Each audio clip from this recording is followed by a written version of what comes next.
salam kepada Nabi Muhammad SAW yang telah membawa kita dari alam jahiliyah kepada alam Islamiyah. Baik ibu-ibu, sebelum kita mulai saya ingin menyapa ibu-ibu.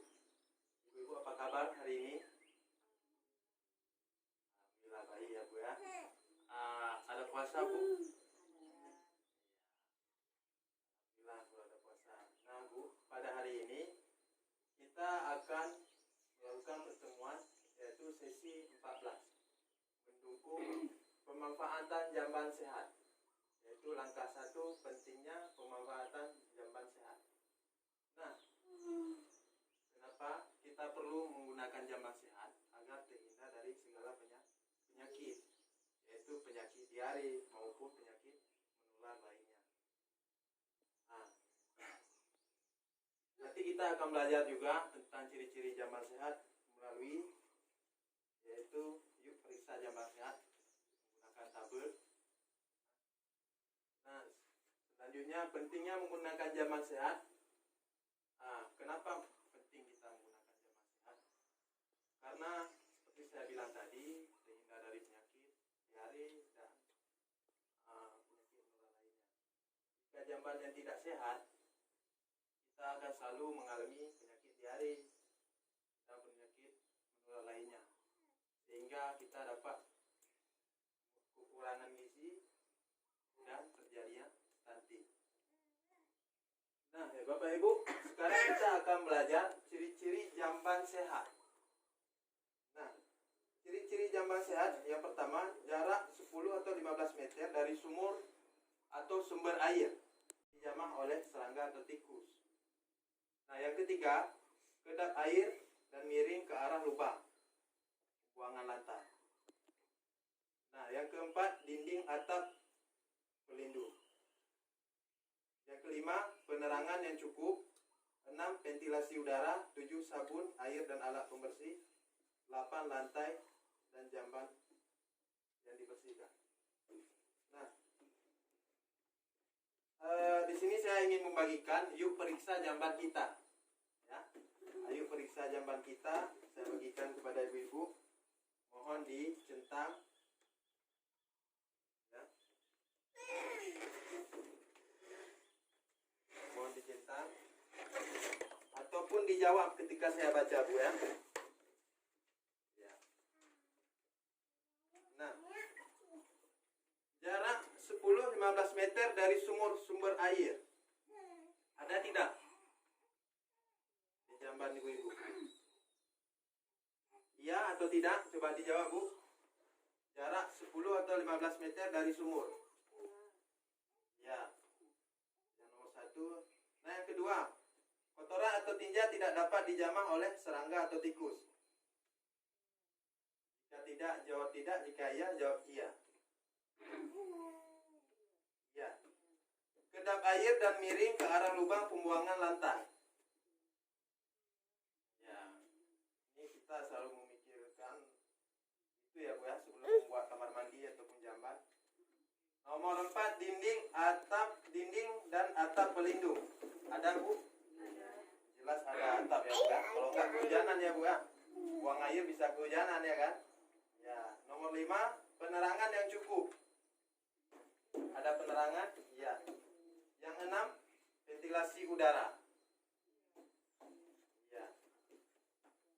Nah, yang ini sering nggak ada nih Bu. Nomor 7, sabun, air dan alat pembersih. Yang ada cuma sikat ya. Kalau saya umumnya masuk ke jamban tuh yang ada cuma sikat di WC ya, di jambannya. Mungkin ada juga sabun. Ada. Ya kalau ada berarti mantap, sudah termasuk dalam jamban sehat. Namun satu lagi, lantai dan jamban dibersihkan. Berarti alhamdulillah ibu-ibu sudah termasuk memiliki jamban ya yang sehat. Nah, sebelum itu saya ingin menanyakan kepada ibu-ibu, ada nggak di sini yang belum punya jamban? Coba tunjuk tangan Bu. Yang tidak punya jamban. Ya, kalau misalnya sekarang ibu-ibu melakukan BAB di mana Bu?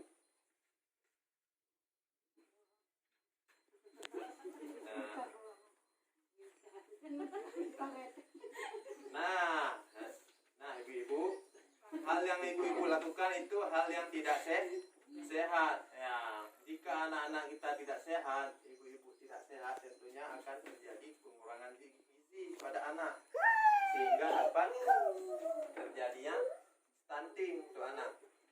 Nah, ibu-ibu jika tidak mempunyai jamban, ibu-ibu bisa membuat arisan jamban bersama ibu-ibu yang belum punya jamban. Nah, buat arisan. Nah, ataupun bisa disisihkan uangnya untuk dikumpulkan untuk pembuatan jamban. Itu sangat bahaya ibu-ibu, dapat tercemar udara, dapat menyebarkan penyakit kepada orang lain. Nah, dapat tercemarnya air jika BAB-nya di sungai. Ada keinginan kira-kira ibu membuat jamban yang belum punya ini? Ya. Makanya ibu-ibu kalau BAB sekarang harus dijamban. Nah. Baik ibu-ibu, coba kita perhatikan lagi. Nah, penggunaan jamban sehat dapat mencegah diare dan penyakit menular lainnya, seperti kita bilang tadi. Ya. Nah, selanjutnya, apakah di rumah Bapak Ibu sudah tersedia jamban sehat? Nah, ini sudah kita tanyakan tadi, Ibu Halimah dan Ibu Aminah nanti belum punya jamban ya Bu. Nah, seperti tadi saya bilang caranya Bu, berarti melalui arisan membuat jamban, boleh juga untuk mempunyai jamban. Setelah itu Ibu menyisihkan uang bantuan ataupun uang pendapatan Ibu untuk pembuatan jamban. Nah, sekarang bagaimana kondisi jamban Bapak Ibu di rumah? Tadi udah jawab iya semua, kayaknya ini nggak yakin saya. Iya nggak? Nah, coba Ibu gimana kondisi jamban di rumah? Ya, apakah leher angsa, jongkok ataupun lubang tanah? Lubang tanah. Tadi jawab iya berarti. Bukan Pak. Jadi? Jongkok. Oh, jongkok. Iya. Nah, kalau jongkok, kalau memang jambannya jongkok, berarti jika termasuk semua 8 poin ini, berarti sudah kriteria dalam jamban sehat. Iya. Nah, perlu diingat ibu-ibu, pada pengakhiran pertemuan sesi ini bahwa kita harus menggunakan jamban sehat supaya terhindar dari penyakit diare muntaber. Kalau selalu sakit diare muntaber, ya kan? Kapan terpenuhi gizi untuk anak dan ibu bapak?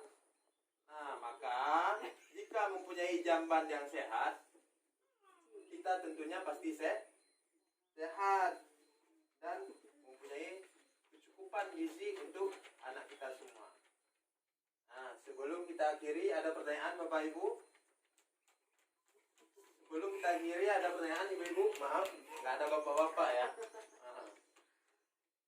Ada pertanyaan? Tidak? Nah, nanti di luar pertemuan ini boleh ditanyakan kalau memang dalam pertemuan ini tidak bisa ditanyakan.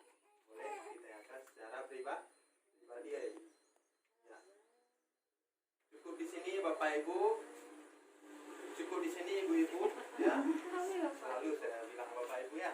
Padahal tidak ada bapak-bapak ya. Cukup di sini Ibu-ibu pertemuan kita hari ini. Saya akhiri. Wassalamualaikum warahmatullahi wabarakatuh.